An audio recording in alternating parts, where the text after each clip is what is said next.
banane est bien représentée en ce moment à la porte de Versailles. Ah oui, il y en a pour tous les goûts. Il y en a qui dégustent des jus de banane, des jus de pommes.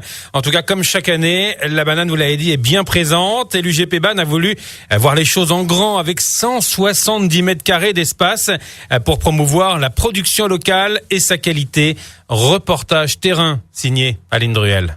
C'est un grand stand que l'on voit de loin avec son décor de bananeraie. Avec 25 mètres carrés de plus, des animations, de la vente, l'UGP BAN a décidé cette année de jouer les cartes du ludique et de l'information et surtout de mettre en avant l'aspect biodiversité. Son directeur, Philippe Ruel. L'année dernière, on a pris la parole sur la banane française, c'est-à-dire qu'on a rattaché notre banane cultivée en Guadeloupe et Martinique à une production française. Et là maintenant, on veut raccrocher les valeurs qu'il y a derrière cette production française.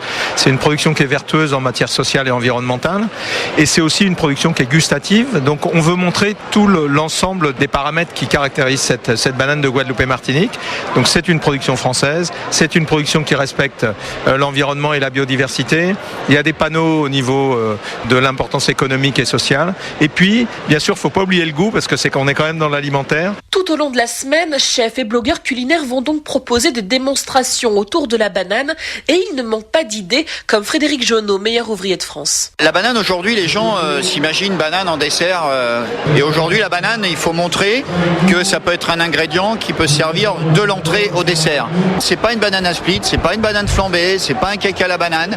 On peut faire des plats rôtis avec du lard pour aller avec une viande blanche. On peut la faire en ceviche comme j'ai fait, où j'ai mis du lime, du gingembre, de l'ail, de l'oignon rouge, mariné avec de la banane et un peu de piment pour relever des crevettes. Ou ça peut être du wassou. Et pour tenir jusqu'à dimanche, l'UGP BAN a prévu le stock en conséquence, 25 tonnes de bananes en tout. Paris, Aline Druel, RCI.